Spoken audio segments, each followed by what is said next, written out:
I'll try not to let it go, he said, taking his stand behind Titus and waiting for the time to begin. Mindy, repeated the old man. Titus made room, and Levin started behind him. The grass was short close to the road, and Levin, who hadn't done any mowing for a long time and was disconcerted by the eyes fastened upon him, cut badly for the first moments, though he swung his scythe vigorously.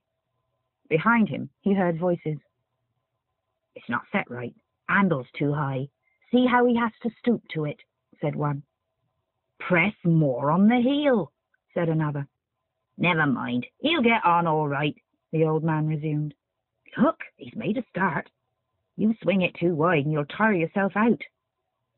The master sure does his best for himself, but see the grass missed. For such work us fellows would catch it. The grass became softer, and Levin, listening without answering, followed Titus, trying to do the best he could. They moved 100 paces. Titus kept moving on without stopping, not showing the slightest weariness. But Levin was already beginning to be afraid he wouldn't be able to keep it up. He was so tired. He felt as he swung his scythe that he was at the very end of his strength, and was making up his mind to ask Titus to stop. But at that very moment Titus stopped of his own accord, and stooping down, picked up some grass, rubbed his scythe, and began whetting it. Levin straightened himself, and drawing a deep breath, looked around. Behind him came a peasant, and he too was evidently tired, for he stopped at once without waiting to mow up to Levin, and began whetting his scythe. Titus sharpened his scythe and Levin's, and they went on. The next time it was just the same. Titus moved on with sweep after sweep of his scythe, not stopping or showing signs of weariness. Levin followed him, trying not to get left behind, and he found it harder and harder. The moment came when he felt he had no strength left, but at that very moment Titus stopped again and whetted the scythes. So they mowed the first row, and this long row seemed particularly hard work to Levin. But when the end was reached and Titus, shouldering his scythe, began with deliberate stride, returning on the tracks left by his heels in the cut grass, and Levin walked back in the same way over the space he had cut, in spite of the sweat that ran in streams over his face and fell in drops down his nose, and drenched his back as though he had been soaked in water, he felt very happy. What delighted him particularly was that now he knew he would be able to hold out. His pleasure was disturbed only by his row not being well cut. I will swing less with my arm and more with my whole body, he thought, comparing Titus's row, which looked as if it had been cut with a line, with his own unevenly and irregularly scattered grass. The first row, as Levin noticed, Titus had mowed specially quickly, probably wishing to put his master to the test, and the row happened to be a long one. The next rows were easier, but still Levin had to strain every nerve not to drop behind the peasants. He thought of nothing, wished for nothing, but not to be left behind the peasants, and to do his work as well as possible. He heard nothing but the swish of scythes, and saw before him Titus's upright figure mowing away, the crescent-shaped curve of the cut grass and flower heads slowly and rhythmically falling before the blade of his scythe, and ahead of him the end of the row where the rest would come.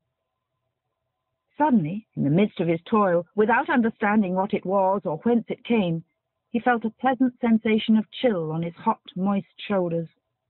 He glanced at the sky during the interval for whetting the scythes. A heavy, lowering storm cloud had blown up, and big raindrops were falling. Some of the peasants went to their coats and put them on. Others, like Levin, merely shrugged their shoulders, enjoying the pleasant coolness of it. Another row, and yet another row followed, long rows and short rows, with good grass and with poor grass. Levin lost all sense of time, and couldn't have told whether it was late or early now. A change began to come over his work, which gave him immense satisfaction. In the midst of his toil, there were moments during which he forgot what he was doing, and it came easy to him, and at those same moments his row was almost as smooth and well cut as Titus's. But as soon as he recollected what he was doing and began trying to do better, he was at once conscious of the difficulty of his task, and the row was badly mown. On finishing yet another row, he would have gone back to the top of the meadow again to begin the next, but Titus stopped, and going up to the old man said something in a low voice to him. They both looked at the sun. "What are they talking about, and why doesn't he go back?" thought Levin, not guessing that the peasants had been mowing no less than 4 hours without stopping, and it was time for their lunch. "Lunch, sir?" said the old man. "Is it really time? That's right, lunch then." Levin gave his scythe to Titus, and together with the peasants who were crossing the long stretch of mown grass, slightly sprinkled with rain, to get their bread from the heap of coats, he went toward his house. Only then did he suddenly awake to the fact that he had been wrong about the weather, and the rain was drenching his hay. "The hay will be spoiled," he said. "No, it won't be, sir. Mow in the rain and you'll rake in fine weather," said the old man. Levin untied his horse and rode home to his coffee. Sergei Ivanovitch was just getting up. When he had drunk his coffee, Levin rode back again to the mowing before Sergei Ivanovitch had had time to dress and come down to the dining room. Chapter 5. After lunch, Levin was not in the same place in the string of mowers as before, but stood between the old man, who had accosted him humorously and now invited him to be his neighbor, and a young peasant who had just been married in the autumn and who was mowing this summer for the first time. The old man, holding himself erect, moved in front with his feet turned out, taking long, regular strides, and with a precise and regular action which seemed to cost him no more effort than swinging one's arms in walking, as though it were in play, he laid the grass in the high, even rows. It was as though it was not he, but the sharp scythe itself that was swishing through the juicy grass. Behind Levin came the lad Mishka.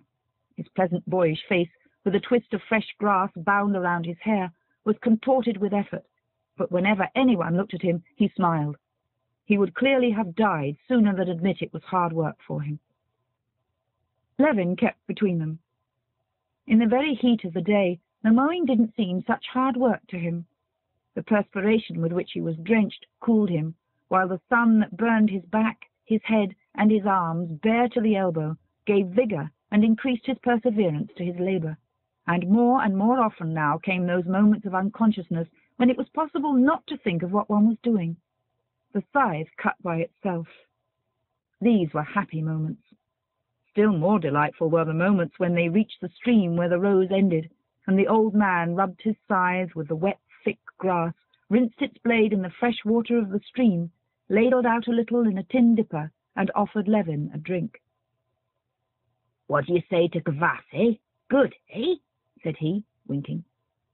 And truly, Levin had never drunk anything so good as this warm water with bits of grass floating in it, and a taste of rust from the tin dipper.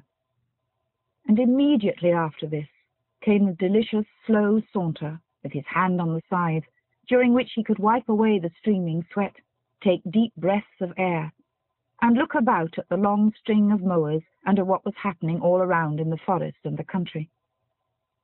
The longer Levin mowed, the oftener he felt the movements of unconsciousness in which it seemed that the scythe was mowing by itself, a body full of life and consciousness of its own, and as though by magic, without thinking of it, the work turned out regular and precise by itself.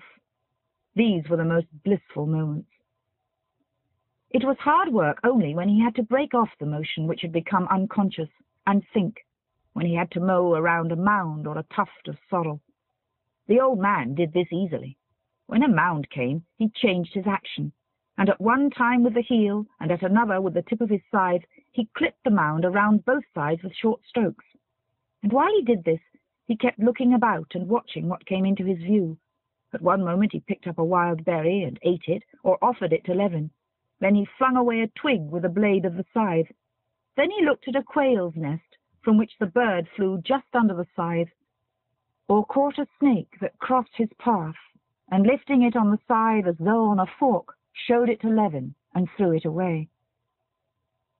For both Levin and the young peasant behind him, such changes of position were difficult.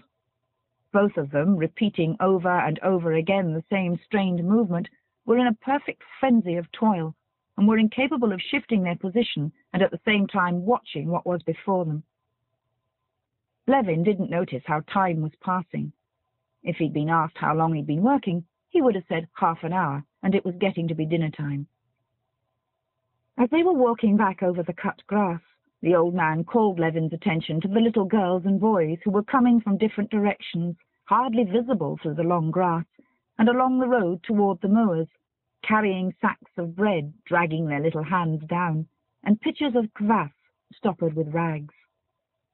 "Looky, the little gnat's crawling," he said, pointing to them, and he shaded his eyes with his hand to look at the sun. They mowed 2 more rows. The old man stopped. "Come, sir, dinner time," he said briskly, and on reaching the stream, the mowers moved off across the lines of cut grass toward their pile of coats, where the children who had brought their dinners were sitting waiting for them. The peasants gathered into groups, those further away under a cart, those nearer under a willow bush. Levin sat down by them. He felt he didn't want to go away. All constraint with the master had vanished long ago.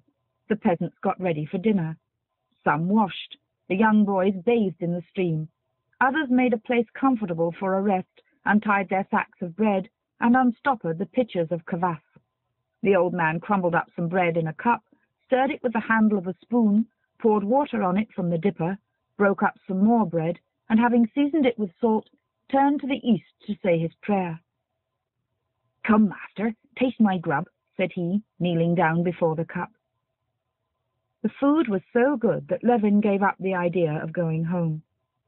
He dined with the old man, and talked to him about his family affairs, taking the keenest interest in them, and told him about his own affairs, and all the circumstances that could be of interest to the old man. He felt much closer to him than to his brother, and couldn't help smiling at the affection he felt for this man.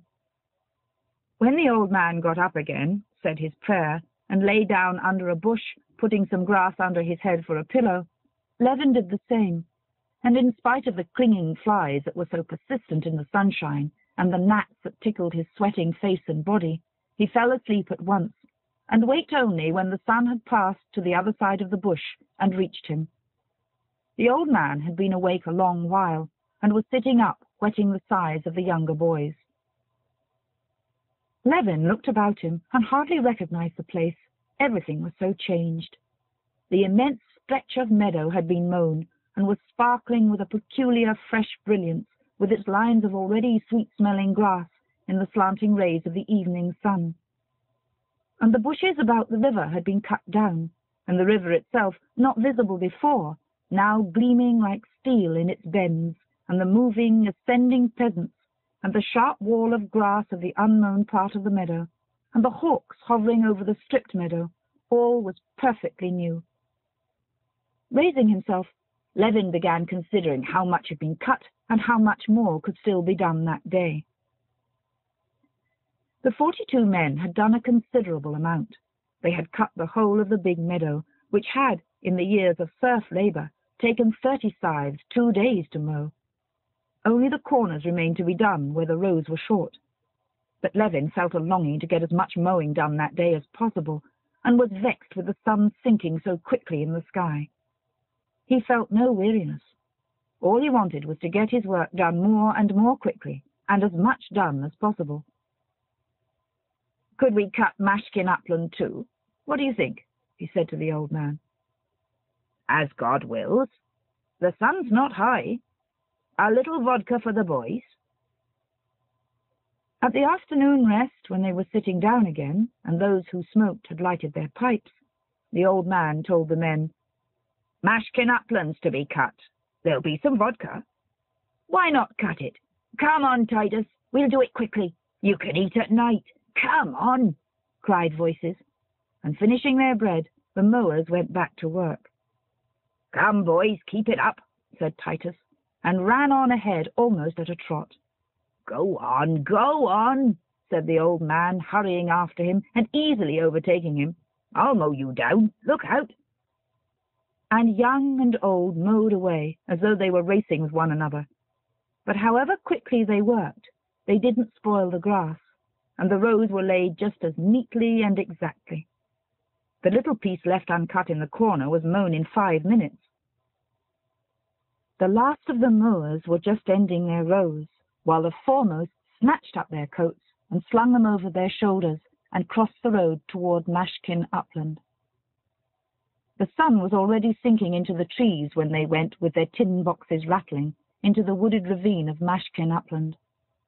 The grass was up to their waists in the middle of the hollow, soft, tender, and broad-bladed, spotted here and there among the trees with wild pansies.